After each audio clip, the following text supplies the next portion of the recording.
Unang araw pa lang ni Jaire Alonso sa San Isidro Integrated Academy, ramdam na niya ang bigat ng bagong simula. Yung klase ng bigat na hindi galing sa bag o libro, kundi sa tingin ng mga tao. Maaga silang dumating sa campus bago pa man dumagsa ang mga estudyante. Tahimik ang paligid, may hamog pa sa damuhan at ang mga ilaw sa hallway ay nakasindi pa na parang hindi pa handa ang eskwela sa ingay ng umaga. Bumagal ang takbo ng lumang Tamaraw FX nila sa harap ng gate. Kupas ang pintura, may ilang bahagi na halatang tinapalan lang para hindi nakalawangin. Sa kaliwa, basag ang side mirror, may adhesive tape na humahawak at sa tuwing umaalog ang sasakyan, kumikislap ang bitak na parang pilit na tatago ng hiya. "Heto na tayo anak," mahinang sabi ng tatay niyang si Edison Alonso habang maingat na lumiliko papasok. Umupo si Jaire ng tuwid, nakasuot ng plantsadong polo at maayos na slacks. Hindi siya mukhang pobre, hindi rin mukhang mayaman. Mukha siyang seryoso. Parang batang may dalang responsibilidad na mas matanda kaysa sa edad niya. "Nay, okay ka lang?" Lingon niya sa nanay niyang si Maria Celina na nasa passenger seat. Ngumiti si Maria Celina pero may bahid ng pag-iingat. "Oo, wala. Natutuwa lang ako. Bumalik tayo dito." Parang may gustong idagdag ang nanay niya pero nilunok lang. Pagbukas ni Jaire ng pinto, sumalubong agad ang tunog ng gate na bumukas at ang boses ng guard na parang pamilyar ang paraan ng pagtawag. "Good morning po," bati ni Mang Benhur Laksamana, ang security guard na nakatayo sa harap ng guardhouse. Matangkad, medyo may edad at seryosong mukha, pero may init ang tingin. "Good morning po," sagot ni Jaire, bahagyang yumuko. Napatingin si Mang Benhur sa FX, saka sa tatay niya. May sandaling parang may gusto siyang sabihin pero pinili niyang ngumiti lang ng maliit kay Edison. "Ingat po kayo, maulan daw mamaya." "Oo nga Benhur," sagot ni Edison na parang sanay na sanay sa ganitong usapan. Napakurap si Jaire. "Benhur? Parang magkakilala sila?" Pero bago pa siya makapagtanong, umusad na ang tatay niya papunta sa parking area. Sa loob ng campus, nagsimulang dumami ang mga estudyante. Mga naka-uniform na malinis, iba may hawak na kape, iba may dalang sports bag. May mga sasakyan na mamahalin ang pumapasok sa kabilang lane. Isang puting SUV na makintab, isang sedan na parang bago, at isang kotse na may tinted na bintana. Sa gitna ng lahat ng iyon, parang tuldok ang FX nila. Hindi dahil maliit, kundi dahil luma. Habang naglalakad si Jaire papunta sa admin building, napansin niyang may mga matang tumingin. Hindi pa naman panlalait, pero may kuryosidad. Yung klase ng tingin na parang naghahanap agad ng pag-uusapan. "New student?" Tanong ng isang babae sa likod niya, mahina pero malinaw. "Siguro, tingnan mo yung hatid."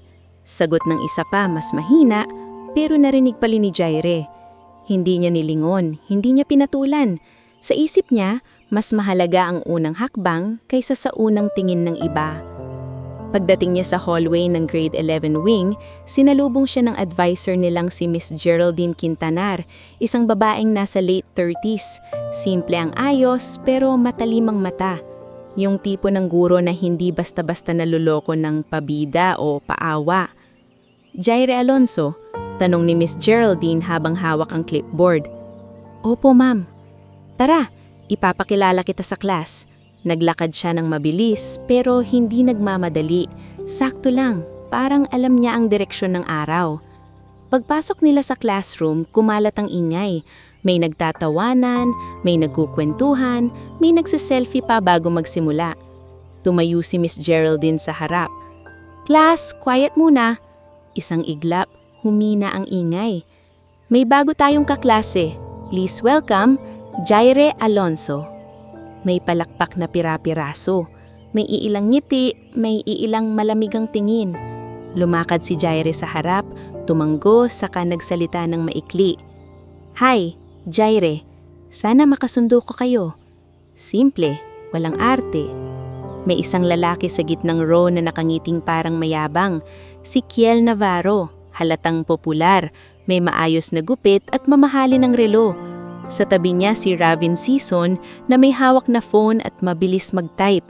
Sa kabilang side, si Patrice de la Vega, na ang ngiti niya ay parang laging may tinatagong biro. "Uy, Alonso!" Bulong ni Kiel sa mga katabi niya, pero narinig pa rin ng dalawang lalaki sa likod. Parang familiar apelyido ah. Baka may-ari ng talyer? Sabat ni Patrice, tapos tumawa ng mahina. Hindi umimik si Jaire. Umupo siya sa bakanting upuan malapit sa bintana. Sakto lang para makita ang campus at sakto lang din para makalayo sa ingay. Sa unang period, nag-orientation si Miss Geraldine tungkol sa kultura ng SYAA, discipline, excellence at service. Habang nagsasalita ang guro, napansin ni Jaire ang malaking tarpaulin sa gilid ng board. Founders Month, celebrating legacy and leadership. May listahan ng activities, alumni forum, scholarship drive at board visit. Pagbanggit ni Miss Geraldine ng board visit, may ilang estudyante ang biglang nag-ayos ng upo. Kapag board visit, dapat maayos ang kilos nyo, dagdag ni Miss Geraldine. Hindi lang grades ang tinitignan ng eskwelahan na to, character. Pagdating ng recess, lumabas ang klase. Si Jaire, imbis na sumama agad sa grupo, dumiretso muna sa kantin para bumili ng tubig. Doon niya nakasalubong si Tita Yoli Magsino, canteen manager na mabilis magsalita at parang alam lahat ng nangyayari sa campus. "Uy, ikaw yung bago," sabi ni Tita Yoli habang inaabot ang tubig. "Jaire, no? Narinig ko na." "Narinig niyo na po?" Napangiti si Jaire, pilit na magaan. "Uy, dito sa kantin, mabilis ang balita," biro ni Tita Yoli. "Pero wag mong intindihin, mag-aral ka lang. Dito sa SYAA, maraming mata, pero mas maraming pagkakataon." "Salamat po." Pagbalik niya sa hallway, may tumawag sa kanya. Jaire, isang lalaki na payat, nakasalamin, may dalang makapal na notebook. "Ako si Mig Soler. Kung kailangan man ng note sa first week, pwede kitang tulungan." Nagulat si Jaire sa straightforward na kabaitan. "Ayos lang? Hindi ba hassle?" Umiling si Migs. "Hindi, basta wag mo lang akong iwan sa groupings." Napangiti si Jaire at sa unang pagkakataon, nakaramdam siya ng konting ginhawa. Deal. Pero hindi pa man lumalalim ang usapan, dumaan ang barkada ni Kiel. Huminto si Kiel sa harap nila, parang sinasadya. "Oh, new boy," sabi ni Kiel, nakangiting may laman. "May parking ka ba sa likod? Yung FX do." Napansin ni Jaire na si Raven ay nakatingin sa phone, parang ready mag-record, habang si Patrice naman ay nakangisi na parang may inaabangang punchline. "Hatid sundo lang," mahinang sagot ni Jaire. "Normal lang."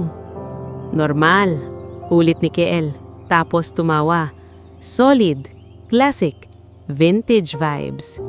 Hindi sumabay si Jaire sa tawa. "Kung yun ang tawag mo." Biglang sumabat si Migs, simple pero firm. "Kiel, may quiz tayo mamaya. Baka doon ka mag-focus." Natahimik si Kiel sandali, tapos numisi. "Oy, defender. Sige, kita tayo." Pag-alis nila, napabuntong hininga si Jaire. Ganun ba talaga dito? May mga tao lang na mahilig magpatawa, pero hindi lahat.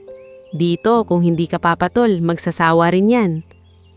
Sa hapon, matapos ang klase, dumiretso si Jaire sa library para maghanap ng reference sa isang assignment. Doon niya nakilala si Miss Lian Corvera, ang librarian na kilala raw sa pagiging strict. Bawal mag-ingay, paalala ni Miss Lian, pero hindi mataray. At bawal mag-iwan ng kalat sa mesa. "Opo," sagot ni Jaire. Napansin ni Miss Lian ang ID niya. "New student ka. Kung gusto mo, pwede kang mag-sign up sa student assistants. May allowance, pero kailangan responsable." "Pwede ba yun? Tingnan natin. Bukas balik ka, may form." Paglabas niya sa library, dumaan siya sa lobby kung nandun ang malaking photo wall ng mga founders. Nandun ang mga lumang larawan, groundbreaking ceremony, ribbon cutting at mga taong nakangiti sa harap ng gusali. Napahinto siya sa isang frame. Isang babaeng kahawig ng nanay niya, bata pa, pero ang ngiti parehong-pareho. Bago pa siya makalapit, narinig niya ang boses ng nanay niya sa likod. Jaire? Mahina, pero may bigat. Lumingon siya. Nandun si Maricelina, nakatayo sa tabi ng photo wall. Parang hindi sinasadya ang pagdaan, pero halatang pinuntahan. Nay, ikaw ba yon? Halos pabulong na tanong ni Jaire, tinuro ang larawan. Hindi agad sumagot si Maricelina. Tinignan niya ang larawan, tapos ang anak niya. Oo, matagal na yon. Bakit nandito ka sa Founders Wall? Huminga ng malalim si Marcelina, saka ngumiti. Yung ngiting may halong pakiusap. Anak, hindi pa ngayon. Hayaan mo muna. Mag-aral ka lang. Huwag mong patulan ng mga mata. Pero bakit? Pinigilan siya ni Marcelina sa isang haplos sa braso. Hindi pa oras nilang malaman. Sa labas, umuugong na ang tunog ng FX. Naghihintay si Edison. Paglapit nila sa parking, nakita ni Jaire si Mang Benhur na nakatayo sa malayo, nakatingin sa kanila na parang nagbabantay. Nang magtagpo ang mata nila, tumango si Mang Benhur. Parang sinasabing, kaya mo yan. Sumakay si Jaire sa FX, umupo, at tumingin sa basag na side mirror. Sa salamin, nakikita niya ang campus na unti-unting lumalayo, pero ang ramdam niya na hindi ito simpleng bagong eskwela lang. May lihim na nakabaon sa mga pader, sa mga larawan, at sa katahimikan ng magulang niya. Anak, sabi ng tatay niya habang umaandar, pag may narinig ka, huwag mong dalhin pa uwi. Dito lang yan sa labas. Sa loob ng bahay, okay tayo. Tahimik na tumango si Jaire, pero sa dibdib niya, may tanong na hindi mapakali. Kung kaya nilang itago ang totoo, kayahin ba niyang tiisin ang pangmamaliit? Hanggang kailan? Kung kaya nilang itago ang totoo, kaya rin ba niyang tiisin ang pangmamaliit? Hanggang kailan? Iyon ang tanong na sumisik sa dibdib ni Jaire habang umiindayog ang lumang Tamaraw FX sa lubak-lubak na kalsada pa uwi. Sa basag na side mirror, nanginginig ang refleksyon ng campus na unti-unting lumalayo, pero ang mga boses na narinig niya sa hallway at ang bigat ng mga matang sumunod sa kanya parang hindi nawala. Nakatitig siya sa bitak ng salamin na parang doon niya nakikita ang sarili. Pilit na buo, pero may mga pirasong kailangan pang ayusin. Sa unahan, tahimik magmaneho si Edison. Sa tabi niya, si Marcelina ay nakatingin sa daan, pero halatang lumilipad ang isip. Pareho silang may kasunduan na huwag pag-usapan ng larawan sa Founders Wall. Ang unang bumitaw sa katahimikan, si Jaire. Nay, maingat niyang sabi, bakit hindi pa ngayon? Hindi agad sumagot si Marcelina. Pinisil lang niya ang strap ng bag niya na parang hinahawakan ng sarili. Anak, may mga tao kasi na kapag nalaman nila, babalik ta rin nila. Hindi dahil mali tayo, kundi dahil may interes sila. Interes? Ulit ni Jaire. Power, singit ni Edison. Hindi lumilingon pero matatag ang boses. Maraming gustong maki-owner sa pangalan kahit hindi naman nila pinaghirapan. Kaya pinili nating tahimik. Pero ako yung nasa spool. Napahigpit ang hawak ni Jaire sa strap ng bag. Kaya anak, matututo kang tumayo sa sarili mong paa kahit may pwedeng sumalo. Nandito tayo para patunayan na kaya mong maging ikaw. Hindi na nakasagot si Jaire. Hindi dahil wala siyang sasabihin, kundi dahil ramdam niyang kahit anong pilit niya, hindi pa rin mabubuksan ng buo ang lihim na iyon. Ang kaya lang niyang gawin ay maghintay at magtiis. Kinabukasan, umulan nga tulad niyang sabi ni Mang Benhur. Pagdating nila sa campus, mas maingay ang parking dahil maraming estudyante ang hindi bumaba agad sa sasakyan. May payong, may driver, may yaya. Ang FX nila, umaandar pa rin kahit may mga patak na tumatama sa bubong na tunog ng lata. Pagbaba ni Jaire, narinig niya ang tawa sa di kalayuan. Ayan na! Boses ni Patrice, may halong tuwa. Legendary FX! Hindi siya lumingon. Dire-diretso siya papasok. Pero sa gilid ng mata niya, nakita niya si Ravin ay nakaangat ang phone, kunwari nagte-text pero halatang may kuha. Si Kiel naman, nakasandal sa poste, nakangisi na parang nanunood ng palabas. Sa hallway, sinalubong siya ni Migs. "Bro, okay ka lang?" tanong ni Migs. Seryoso. "Okay," sagot ni Jaire, pero hindi pantay ang ngiti. Napasulyap siya sa likod kung saan dumaan ang barkada ni Kiel. "Kung may ginawa silang kung ano, sabihin mo sa akin. Hindi ko gusto yung..." "Wag na," putol ni Jaire. "Mas gusto ko, tahimik." Tahimik, iyon ang gusto ng pamilya niya. Tahimik din ang pinipili niyang tugon, pero sa SIAA, ang katahimikan minsan ay nagiging target. Sa unang linggo, unti-unting naging bahagi si Jaire ng group chat ng section. Doon nagsimula ang asaran. Na parang biro lang sa una. Sticker ng lumang kotse, caption na FX Vibes. Tapos, sunod-sunod na emoji. Hindi siya nagre-react. Hindi siya nagsisin agad. Pero, hindi ibig sabihin nun na hindi siya tinatamaan. Isang gabi, habang gumagawa siya ng assignment sa mesa, lumapit si Marcelina, dala ang mainit na kape. "Anak, kumusta?" tanong nito. "Okay lang," sagot ni Jere. "Marami lang bagong ugali." Umupo si Marcelina sa tapat niya. "May nang-aasar ba?" Napatingin si Jere sa nanay niya. Halatang alam nito kahit hindi niya sabihin. "Meron, pero kaya ko." Tumanggo si Marcelina. "Kung kaya mo anak, mas mabuti. Pero kung hindi na, sabihin mo. Hindi kahinaan ang humingi ng tulong. Hindi ko naman gustong dumating yung araw na malaman nila dahil sa gulo." Bulong ni Jere. "Hindi," sagot ng nanay niya. Mahina pero malinaw. Dapat kapag dumating yung araw na yon dahil sa katotohanan. Kinabukasan, sinunod ni Jere ang sinabi ni Miss Lian Corvera. Bumalik siya sa library bago mag-class at nag-fill out ng form para maging student assistant. "Name, section, schedule," sabi ni Miss Lian habang natatapik ang papel. "Hindi ito laro. Kapag nag-commit ka, dapat consistent." "Opo," sagot ni Jere. "Kaya ko po."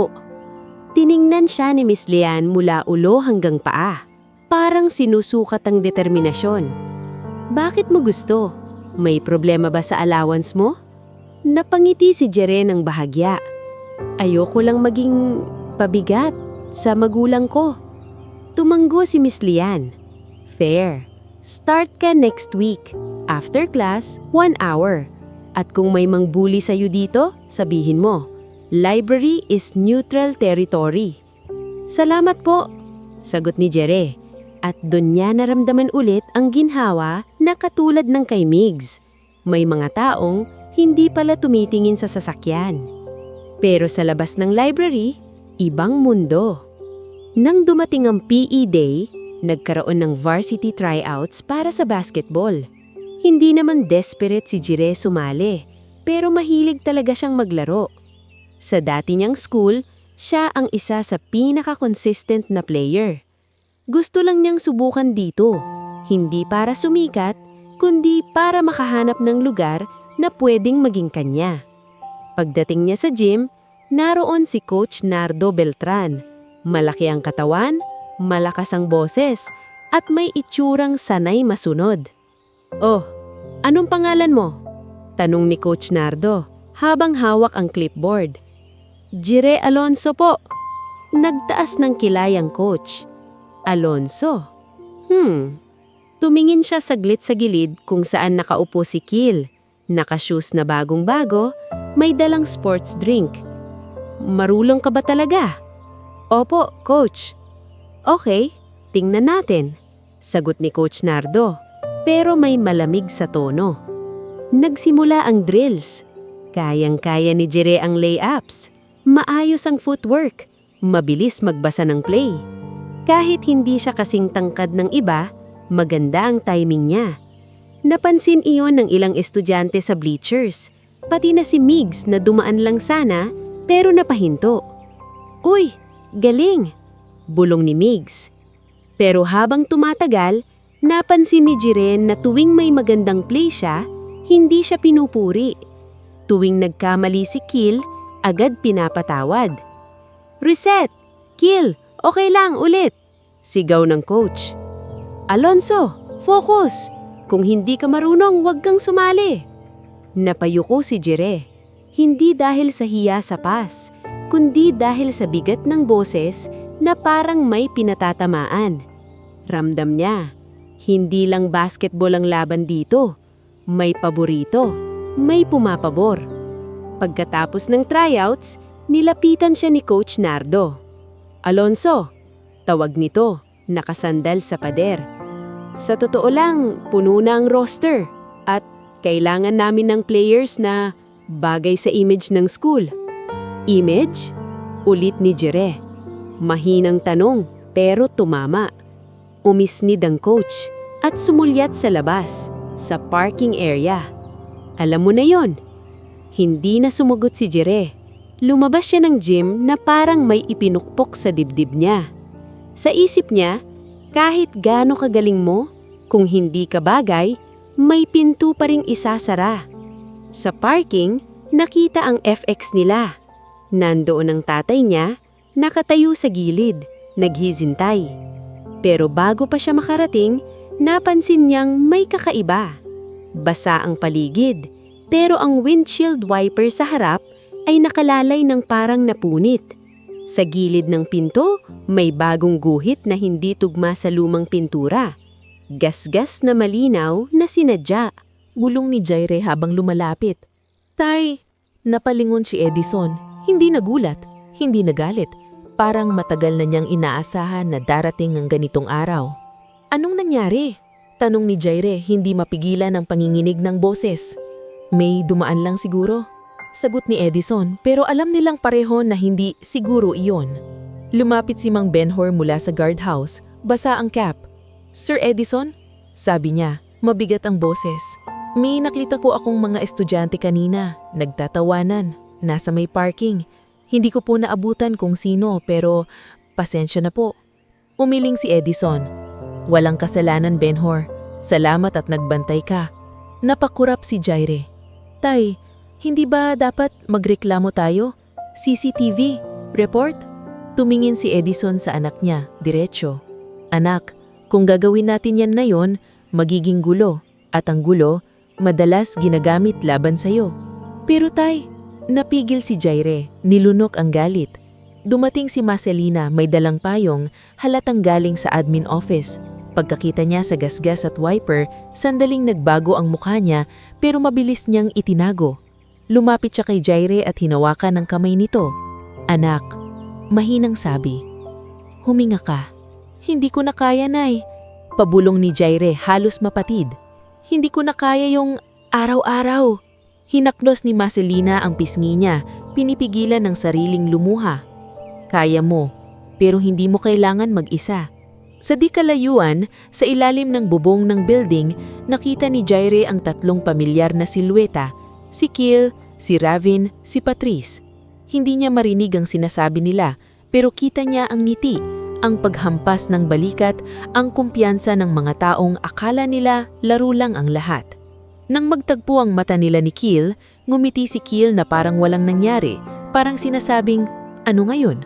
Sumakay si Jaire sa FX na parang may bato sa dibdib. Habang umaandar sila palabas, napatingin siya sa basag na side mirror.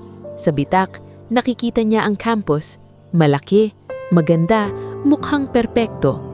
Pero sa loob ng perpektong iyon, may mga tao palang kayang manakit nang hindi naghuhugas ng kamay. At sa pagitan ng ulan at ng ingay ng wiper na pilit gumagana kahit napunit, narinig niya ang boses ng tatay niya, mahina pero matigas. Anak, huwag mong patulan. Hindi pa oras nilang malaman. Paulit-ulit na umuukit sa isip ni Jaire ang mga salitang iyon habang tinatahak nila ang madilim at basang kalsada pauli. Ang tunog ng wiper na pilit gumagana kahit napunit ay parang metronome ng pagtitiis. Kaskas, kaskas. Bawat galaw may kasamang gasgas sa loob. Sa loob ng FX, amoy lumang upuan at konting dampi ng ulan. Tahimik si Edison, nakatitig sa daan na parang doon niya ibinubuhos ang lahat ng emosyon na ayaw niyang makita ng anak niya. Si Marcelina naman, hawak ang payong na basa pa at paminsan-minsan ay lumilingon kay Jaire na parang gustong sabihing, "Sandali na lang." Pero si Jaire, kahit gustong sumabog, pinili ulit ang katahimikan. Hindi dahil mahina siya, kundi dahil natutunan niyang sa bahay nila ang galit ay hindi sinisigaw, kinukulong, hinihintay at pinipilit gawing aral.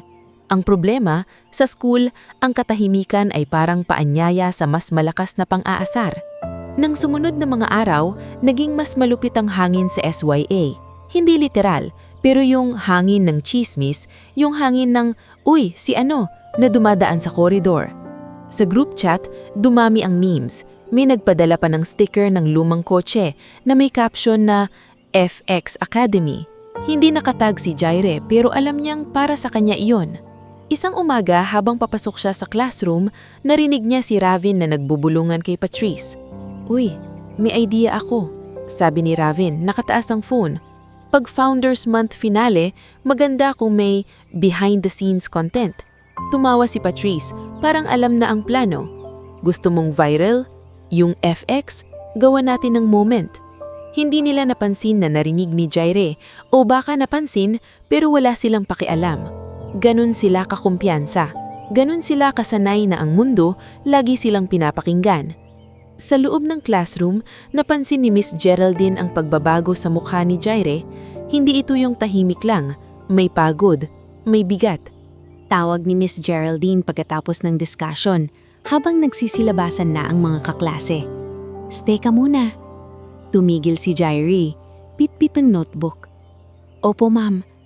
Naglakad si Miss Geraldine palapit, ibinaba ang clipboard. "May problema ba?" Saglit na nag-atubili si Jaire. Gusto niyang sabihin lahat, yung GC, yung gym, yung FX na ginuhitan, yung image na sinampal sa kanya ni Coach Nardo. Pero narinig niya ulit ang boses ng tatay niya, "Huwag patulan." "Wala po," sagot niya, pilit na maayos. Tumitig si Miss Geraldine, hindi naniniwala. "Hindi ka marunong magsinungaling, Jaire, pero hindi rin kita pipilitin. Ang sasabihin ko lang, kung may nangyayari, may proseso tayo at may tao kang pwedeng lapitan." Tumanggo si Jaire. "Salamat po." Paglabas niya, sinalubong siya ni Mig sa hallway. May hawak na 2 kopya ng handout. "Bro," sabi ni Migs, "may nabasa ako sa GC. May nagpa-poll pa kung anong best angle daw ng FX. Hindi ko alam kung sino nagpasimuno pero..." "Hayaan mo," putol ni Jaire, pero ramdam ni Migs na nanginginig ang boses. "Hindi dapat hayaan," giit ni Migs. "Kung gusto mo, puntahan natin si Guidance Head Marisa." "Hindi," sagot ni Jaire, mas mahina. "Kapag ginawa ko yun, parang hinayaan kong maging drama. Ayokong maging anak ng mayayaman na maarte." Napatigil si Migs. "Anong ibig mong sabihin?" Napakorap si Jaire. Muntik na niyang sabihin ng lihim, pero pinigil niya. "Wala, basta. Ayokong magmukhang nagpapaawa." Hindi na nagpilit si Migs, pero halatang may tanong siya, hindi masagot. Dumating ang Founders Month Week na parang bagyo na matagal mong nakikita sa layo. Sa campus, nagkalat ang tarpaulin. May stage sa gym, may photo wall na inayos, may alumni na dumadating sa admin, at may mga committee na nagmamadali. Si Jaire, dahil responsable at consistent, na-assign sa logistics team. Hindi niya iniling, pero ibinigay sa kanya dahil si Miss Geraldine mismo ang nagrekomenda. "Jaire, ikaw bahala sa flow ng entrance at exit," utos ni Miss Geraldine. "Ikaw yung may disiplina. Kailangan natin ng taong hindi basta natataranta." "Opo, ma'am," sagot ni Jaire. Sa kabilang side, si Patrice ang assistant ng MC. May headset, may clipboard din, at may aura na parang siya ang reyna ng event. Si Raven naman, Official social media documentation kuno. May permission mag-video at mag-live para sa school page. Pero alam ng lahat, ginagamit niya rin yun para sa sarili niyang clout. Si Kiel siyempre nasa VIP seats dahil active daw ang pamilya sa school community at may pabor si Coach Nardo sa kanya. Sa araw ng finale program, maaga pa lang, puno na ang gym. May mga magulang, alumni, guest speakers, at mga estudyante na nakaayos. Sa backstage, nagmamadali ang logistics. Si Jaire pawis na kahit malamig ang aircon kasi iniisip niyang bawat detalye. Sino ang papasok, saan nadaan, saan uupo. Sa habang nag-aayos siya ng signage, may lumapit sa kanya. Si Tita Yoli may dalang tray ng tubig. "Uy, Jai, uminom ka muna. Baka himatayan ka dyan. Hindi ka pa kumakain." "Salamat po, tita." Tumanggap ng tubig. "Alam mo," bulong si Tita Yoli mas malapit. "Ingatan mo sarili mo. Hindi lahat dito mabait. Pero may mga mata ring nakatingin sa katotohanan." Napatingin si Jaire. "Anong ibig niyo pong sabihin?" Ngumiti si Tita Yoli na parang ayaw sumobra. "Wala, basta. Ipagbasal mo ang araw na to." Bago pa makapagtanong si Jaire, may sumigaw sa entrance. "Jaire!" Si Migs, hinihingal. "May balita ako. Si Raven, nagsiset up ng live mamaya labas pagkatapos ng program. Sabi niya, ending shot daw. Ang ganda raw kapag may comedy." Nalamig ang kamay ni Jaire sa bote ng tubig. "Saan mo narinig?" "Kay Nicolette Hizon. Narinig niya sa Girl CR. Sabi ni Raven, pag dumating yung FX, yun na yung perfect outro."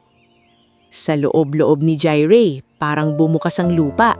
Hindi dahil sa FX mismo, kundi dahil planado.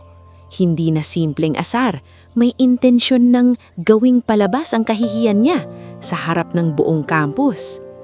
"Bro, gawin natin to," giit ni Migs. "Hindi," ulit ni Jaire, pero ngayon iba na ang tono. Hindi na takot.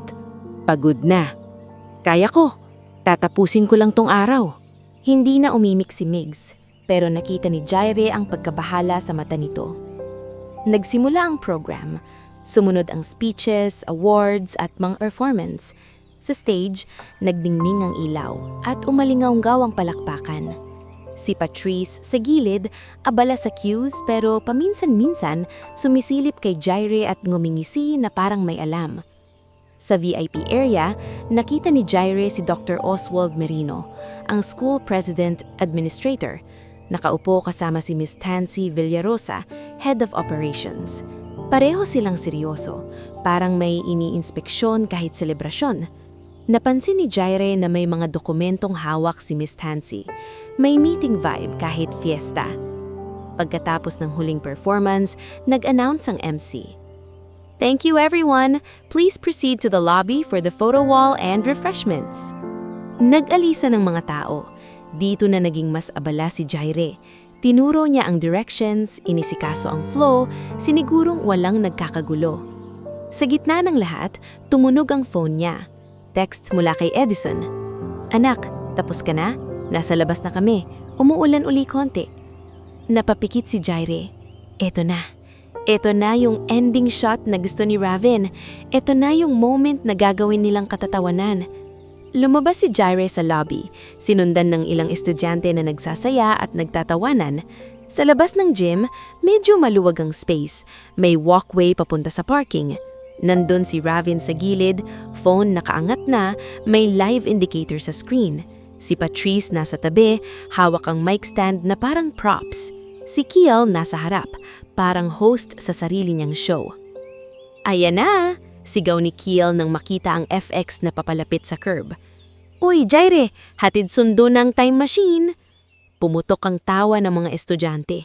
Hindi lahat, pero sapat para umalingaw-ngaw ang tawa. May mga alumni pa na napalingon at ngumiti, hindi alam ang konteksto, nakisabay sa funny moment. Si Raven, todo ang camera. Pinapakita ang FX, pinapakita si Jaire na papalabas. "Guys, welcome to our Founders Month outro," sabi ni Raven sa live, excited. Ito yung pinaka-iconic. Hindi na narinig ni Jaire ang buong sinabi. Parang lumayo ang mundo. Ang narinig niya lang ay ang puso niyang bumibilis, ang kamay niyang kumakapit sa strap ng bag, ang hangin na malamig sa mukha niya. Lumapit si Jaire sa FX, pero bago pa siya makasakay, may biglang humuni ng mga gulong sa kalsada. Sunod-sunod na SUV na itim, makintab, parang konvoy. Tumigil ang tawanan. Isa-isa nagkatinginan ng mga tao. Bumukas ang pinto ng unang SUV. Bumaba si Dr. Oswald Merino. Kasunod, bumaba si Miss Tansy Villarosa. At sa likod, may 2 taong naka-formal, mukhang board members. Napakurap si Raven. Bumaba ang phone niya ng bahagya pero naka-live pa rin. Si Kiel biglang nanigas ang ngiti. Naglakad si Dr. Oswald diretso sa curb, tumingin sa crowd, saka tumingin sa FX. Hindi siya tumingin kay Kiel, hindi siya tumawa, parang hindi niya nakita ang joke. Ang nakita niya ay isang bagay na mas mahalaga. Lumapit siya sa passenger side kung saan bumaba si Maaselina. Simple ang damit, may dalang payong, pero matikas ang tindig. Nang nakita siya ni Dr. Oswald, nagbago ang aura ng lalaki. Biglang bumaba ang balikat, parang nagbigay galang. "Good afternoon," sabi ni Dr. Oswald. Malinaw at narinig ng lahat. Lumapit siya at nagmano. "Good afternoon, Chairwoman Alonso." Parang binuhusan ng malamig na tubig ang buong campus. Tumigil ang tawanan, tumigil ang bulungan. Si Raven nang laki ang mata at sa live niya biglang walang masabi. Si Kiel namutla, parang naubos ang hangin. Si Jaire hindi gumalaw. Nakatayo lang siya sa tabi ng FX habang ang salitang chairwoman ay bumagsak sa lugar na parang martilyo. Hindi para manakit, kundi para gisingin ang lahat. Si Maaselina bahagyang ngumiti. Hindi mapagmataas, kundi pagod na pagod. "Oswald," sabi niya, mahinang boses pero matatag. "Oswald, huwag na sana dito." Pero huli na, nakatingin na ang lahat. At si Jaire sa unang pagkakataon, naramdaman niyang hindi na niya kayang itago ang katotohanan dahil hindi na siya ang may control kung kailan lalabas ito. "Huwag na sana dito." Mahina lang ang sinabi ni Maaselina pero sa katahimikang sumunod pagkatapos ng "Good afternoon, Chairwoman Alonso," Parang sumabog ang bawat pantig.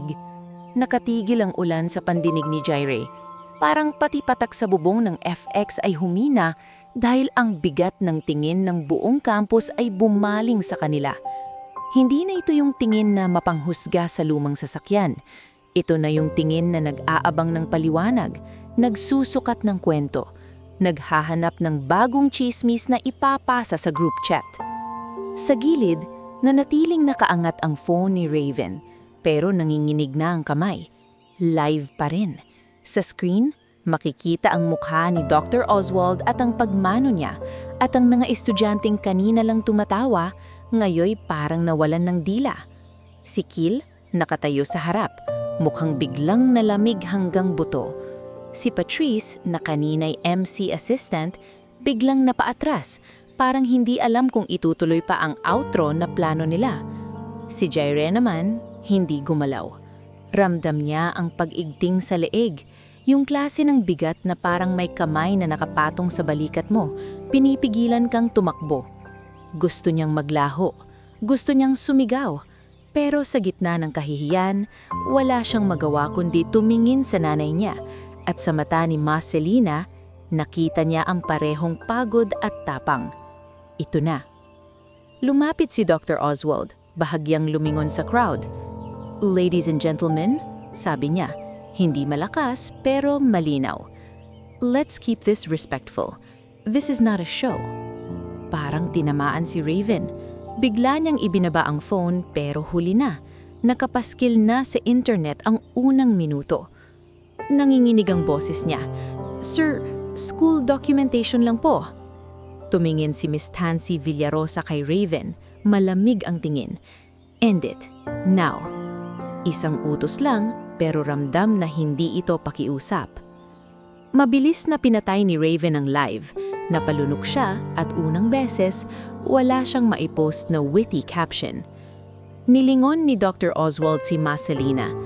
Ma'am Selina, pasensya na. Hindi ko inaasahan na... Oswald, putol ni Ma Selina, hininaan ng boses pero matalas. Hindi mo dapat sinabi yung title. Alam mo yung usapan.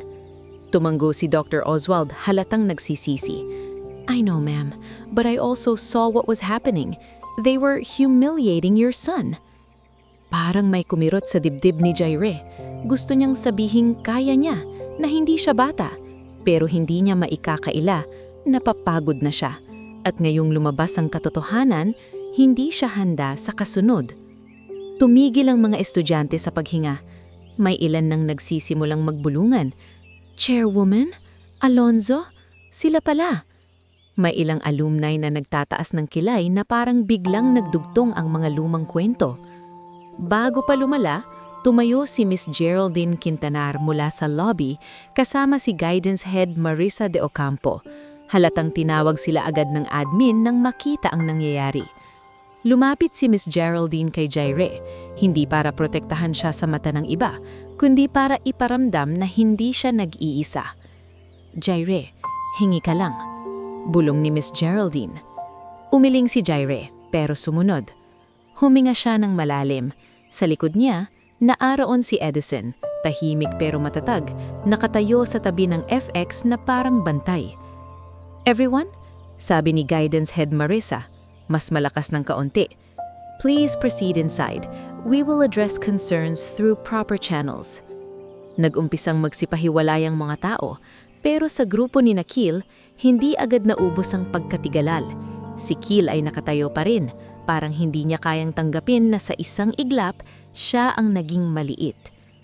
Habang papasok sa lobby si Jaire kasama ang parents niya at admin, narinig niya ang bulong ni Patrice kay Raven. Shucks, patay tayo. Hindi na sumagot si Raven. Tula siya at sa unang beses, wala siyang maipost na witty caption.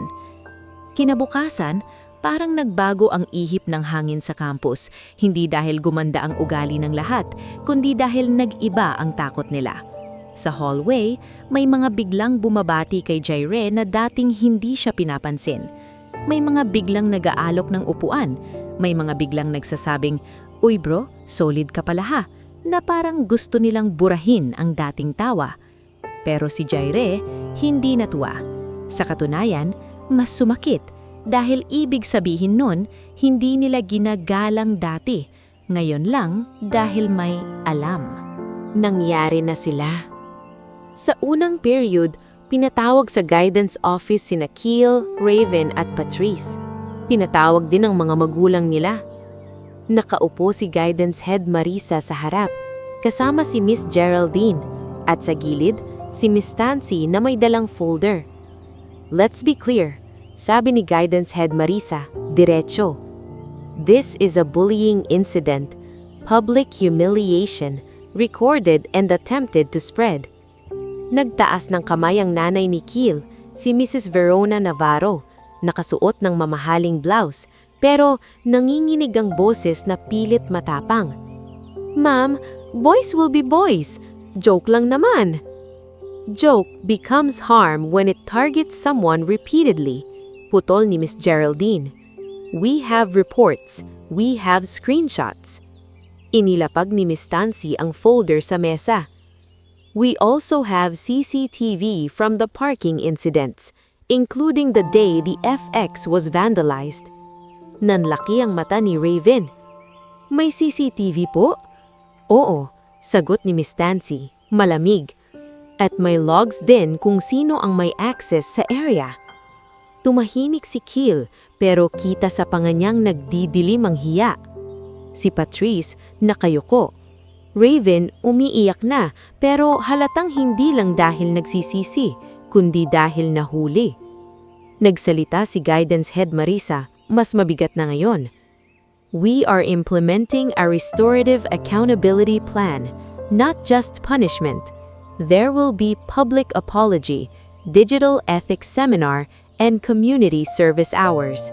And any further violation means suspension. Suspension?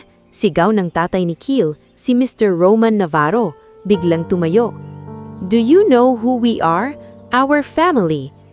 Your family's name does not exempt your son, sagot ni Miss Tansy. Actually, it makes this worse. Sa loob ng silid, pumasok si Ate Isabel Crisostomo, PTA officer, na parang laging may eksenang dala. Excuse me, sabi niya, nakaayos ang buhok, hawak ang folder. I heard there's an issue. We should be careful. The school's reputation. Tumingin si Guidance Head Marisa, hindi natitinag. The school's reputation is built by how we protect students, Ate Crisostomo, not by hiding wrongdoing. Umismid si Ate Isabel.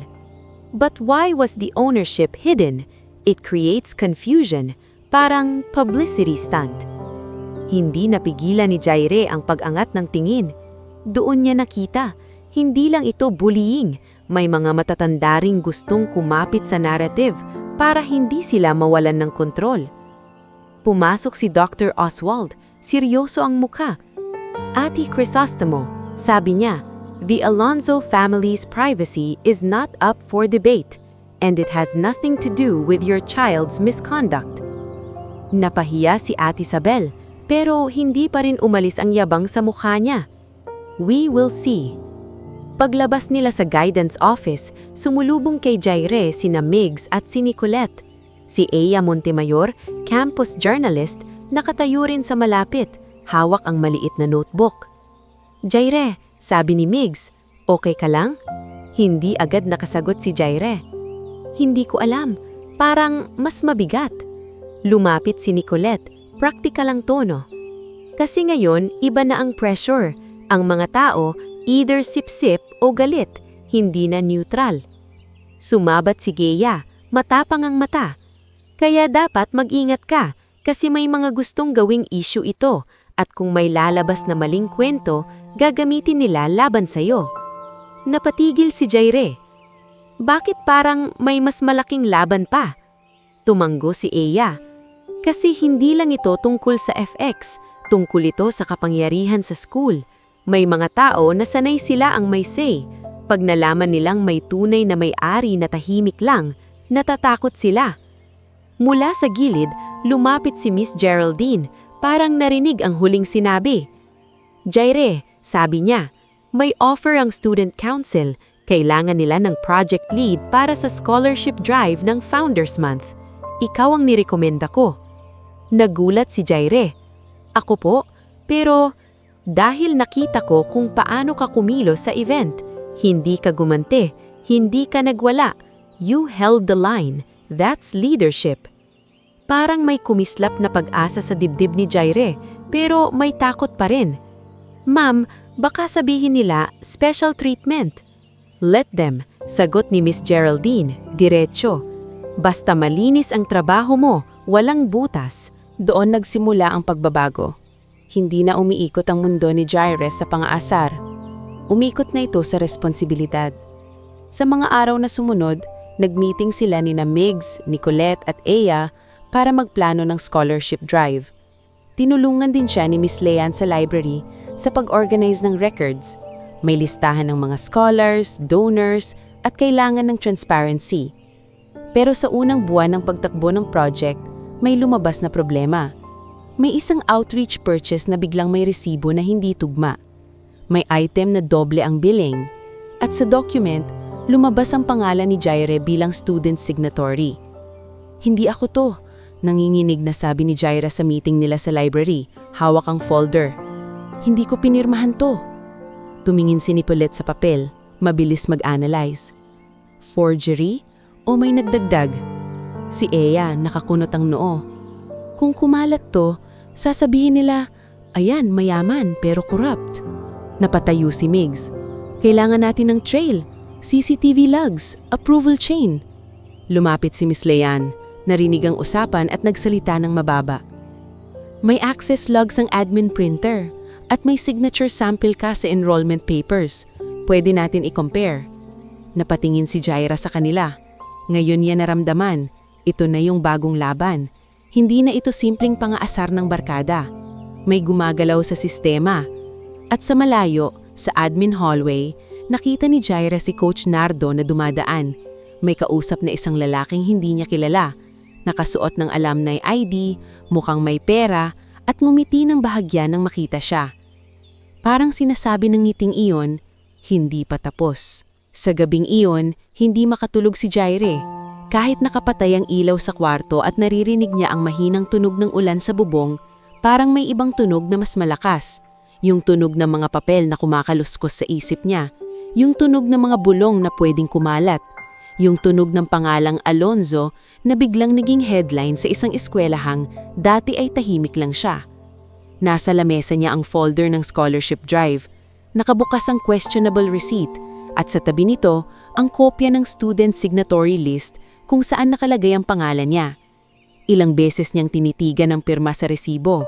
Masyadong malinis, masyadong pilit. Hindi siya ganun pumirma, pero kung hindi niya mapapatunayan, siya ang babagsak. Sa sala, naroon si Edison. Nakaupo, may hawak na flashlight at isang maliit na toolkit, inaayos ang wiper ng FX. Si Maria Celina naman nasa kabilang upuan, may hawak na tasa ng tsaa, nakatingin kay Jaire na parang ramdam niya ang bigat kahit hindi ito nagsasalita. "Anak, halika muna." Lumapit si Jaire, bit-bit ang folder. "Nay, may nangyayari." Tumingin si Edison, tumigil ang kamay. "Ano na naman?" Inilapag ni Jaire ang resibo sa mesa. "May resibo na hindi tugma at pirma ko raw." Tahimik na binasa ni Maria Celina. Si Edison kinuha ang papel at tinignan ng pirma, saka napailing. "Hindi ikaw to." "Pero tay," halos pabulong si Jaire, "kung kumalat to, sasabihin nila, ginamit ko yung posisyon ko." Huminga si Maria Celina, matagal.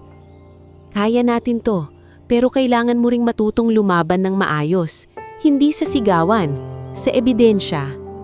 Kinabukasan, maaga pa lang, nagkita-kita sila sa library. Si Jaire, Migs, Nicolette at Eya. Naroon din si Miss Leanne Corvera, nakapamewang, halatang seryoso. Sa mesa nakalatag ang mga kopya ng resibo, purchase request forms at approval slips. "Okay," sabi ni Nicolette, parang nagmi-meeting sa opisina. "Let's list what we know. The receipt number doesn't match the supplier's usual format. The ink looks different. The signature is off." "May access logs ba sa printer?" tanong ni Migs, nakasandal sa upuan. Tumanggo si Miss Leanne. "Meron, pero admin printer yon. Kailangan natin ng request, pero may mas mabilis. May QR code yung resibo, tama?" Tinuro ni Jaire ang maliit na QR. "Oo." Kinuha ni Eya ang phone niya at iniskan. "Ha?" Napatigil siya. "It points to a generic invoice template site. Hindi ito official supplier system." Nanlaki ang mata ni Migs. "So fake!" "Fake!" ulit ni Eya, mas matapang ang tono. "At may gumagawa nito para ma-frame ka." Napatayo si Jaire, nanginginig ang daliri. "Sino?" Hindi sumagot agad ang grupo, pero sabay-sabay silang napalingon sa admin hallway kung saan madalas dumaan si Coach Nardo at yung lalaking may alumni ID na ngumiti sa kanya kahapon. May isa pa, sabi ni Miss Yan, mas mababa ang boses. May logged in ang library scanner. Kapag ginamit ang scanner dito para gumawa ng kopya ng pirma, lalabas. "Paano yun?" tanong ni Jaira. "Kung may nag-scan ng document na may pirma mo," sagot ni Miss Lian, "may timestamp at user account." Doon sila nagkaroon ng direksyon. Habang naghahanap si Miss Lian sa system, si Nicolette naman ay nag-ayos ng timeline. Kailan nag-print, kailan na-submit, kailan lumabas sa folder. Si Migs kumuha ng listahan ng student assistants at staff na may access sa admin corridor. Si Eya nagsulat ng notes, hindi para i-post agad, kundi para may malinaw na narrative kapag kailangan na nilang magsalita. Lumipas ang isang oras, biglang tumigil si Miss Lian at tumingin kay Jaira. "Ayan! Ano po?" Sabay-sabay nilang tanong. "May scan record," sagot ni Miss Lian. "Last week, 6:12 p.m. after class hours. At ang account, Utility Assistant Login." "Utility Assistant?" ulit ni Migs. Tumanggo si Miss Lian. And the name assigned to that login, Ronnie Pulilan. Napatakip si Jaira ng bibig. Ronnie Pulilan, si assistant utility na nakikita niyang minsan nasa gym area, tumutulong mag-set up ng benches kapag may practice si Coach Nardo? Pero bakit niya gagawin yun? Tanong ni Jaira, halos hindi makapaniwala. Si Nicolette, diretsyong sumagot. Because someone told him to. Someone with authority. Hindi na nila kailangan pang hulaan. Nagsimula ng magdugtong-dugtong ang mga piraso. Agad silang nagtungto kay Miss Geraldine. Sa faculty room, nakauko ang advisor nila. May hawak na papers.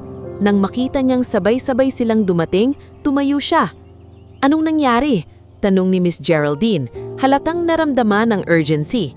Inilapag ni Jaira ang folder. Ma'am, may nagpepeke ng resibo at pirma ko. May scan logs. Ronnie Pulilan yung account. Lumalim ang tingin ni Miss Geraldine. Proof. Inabot ni Miss Lian ang printed log screenshot. Ito, timestamp, account, scanner record. Tahimik si Miss Geraldine. Parang may dumaang galit sa mata niya, pero kontrolado. Okay, this is serious. Kailangan natin ng admin. Sa parehong araw, pinatawag ni Dr. Oswald si Miss Tansy at guidance head Marisa. Pinatawag din si Ronnie Pulilan. Nandoon si Jaira kasama sina Miss Geraldine at Miss Lian para sa support. Pumasok si Ronnie, nakayuko, halatang kinakabahan, payat, may oil stains pa sa kamay. Hindi siya mukhang kriminal, mukha siyang taong pagod. Ronnie, sabi ni guidance head Marisa, mahinahon pero matalim. We have evidence that your account was used to scan a document connected to a fake receipt. We need the truth. Nanlaki ang mata ni Ronnie. Ma'am, hindi ko po. Tingnan mo, sabi ni Miss Tansy. Inilapag ang log. This is your login, 6:12 p.m. last week. Napatigil si Ronnie. Tumanggo siya, parang bumigay ang tuhod. Ako po, pero pinagawa lang po. Kanino? Tanong ni Dr. Oswald, diretso. Umiyak si Ronnie, tahimik lang, parang nahihiya. Kay Coach Nardo po. Sabi niya, tulungan ko lang daw. May ipiprint lang. May pipirmahan. Sabi niya, para daw sa project, ma'am. Bakit pumayag ka? Tanong ni guidance head Marisa. Mas malambot ang tono. Ma'am, nanginginig na sagot ni Ronnie. Pinangakuan po ako ng regularization kasi contractual po ako.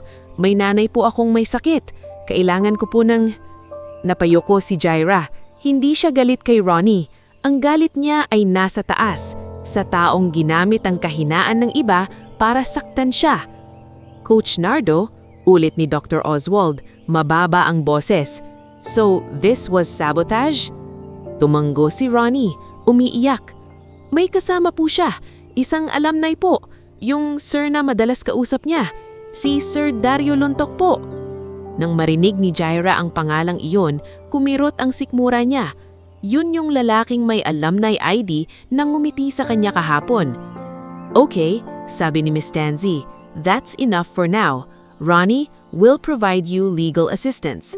You will write a sworn statement. You will not be abandoned. Parang hindi makapaniwala si Ronnie. Ma'am, hindi niyo po ako tatanggalin? Not if you cooperate fully, sagot ni Miss Tansy. And not if you tell the whole truth.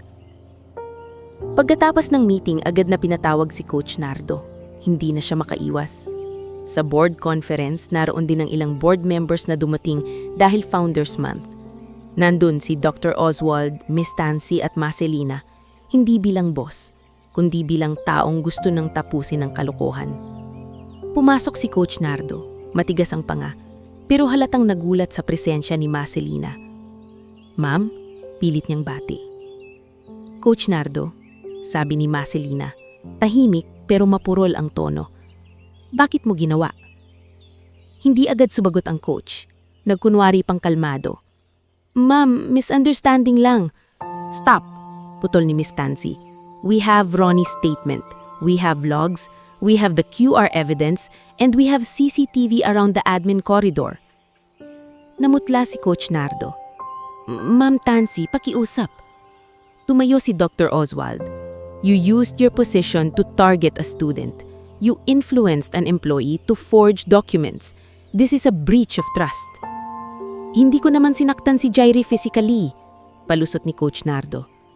Pinahirapan mo, sagot ni Marcelina. Mabigat ang tinig. At ginamit mo yung kahinaan ng tao mo. Yun ang mas masama.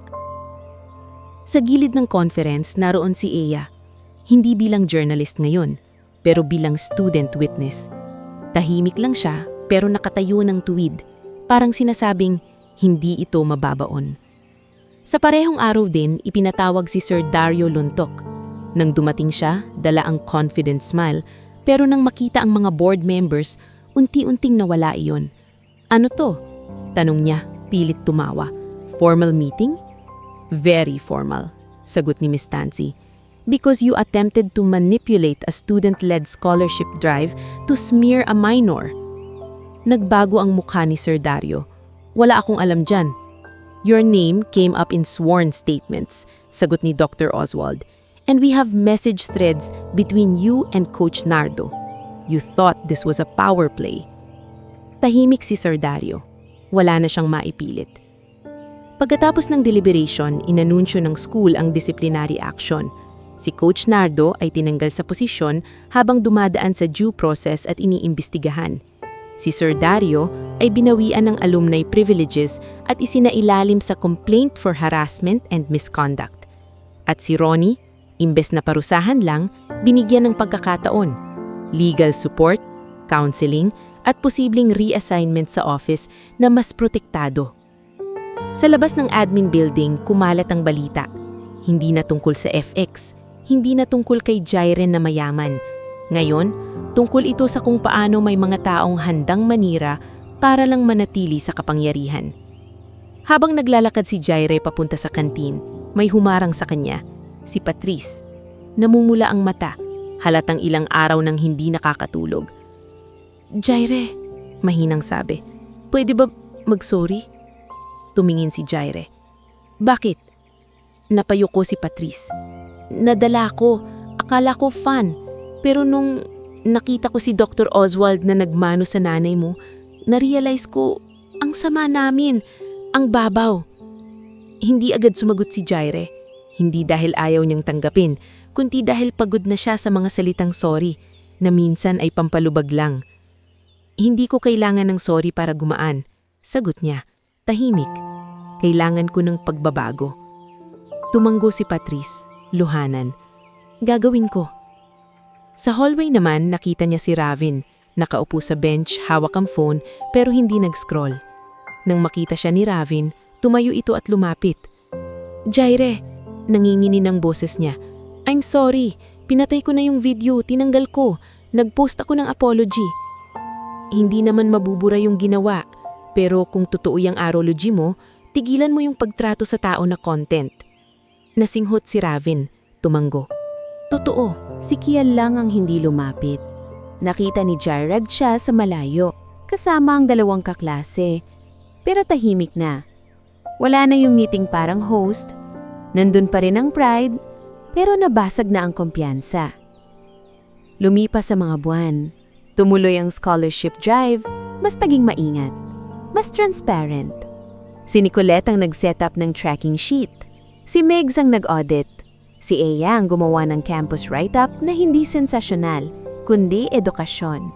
Tungkol sa bullying, digital ethics, at accountability. Si Miss Lia ang nagbantay sa documents. Si Miss Geraldine ang naging sandigan ni Jairag sa mga araw na gusto niyang sumuko. At pagdating ng pagtatapos ng school year, isang umaga, tumigil ang FX sa harap ng gate. Pero ngayon, hindi na siya may gasgas na sariwa. Naipaayos na ang wiper, naituwid ng side mirror. Hindi man brand new, pero buo. Hindi pa rin mamahalin ng sasakyan, pero maayos. Pagbaba ni Jairag, may ilang estudyanteng nakatingin, pero hindi na sila tumatawa. May ilan pang napapangiti, hindi dahil katawa-tawa, kundi dahil may respeto. Si Mang Benhur, nasa guardhouse, ngumiti ng mas maluwag. Good morning, Jairag. Good morning ko, Mang Benhur, sagot ni Jairag. Alam mo, sabi ni Mang Benhur, parang biro pero seryoso ang mata. Yung sasakyan, hindi yun ang sukatan, yung tao. Tumanggo si Jairag. Sa araw na iyon, hindi na niya naramdaman na kailangan niyang itago ang sarili niya. Hindi siya nagiging mayabang, hindi rin siya nagpapanggap na maliit. Natuto lang siyang tumayo sa gitna ng mundo, kahit may mga gustong humila. At sa loob ng campus, sa bulletin board malapit sa lobby, nakapaskil ang bagong program na inilunsad ng Student Council na siya ang project lead. No one left in the parking lot. Scholarship plus mental health support plus anti-bullying reporting. Sa ilalim ng title, may maliit na line. For those who were laughed at until they learned to lead.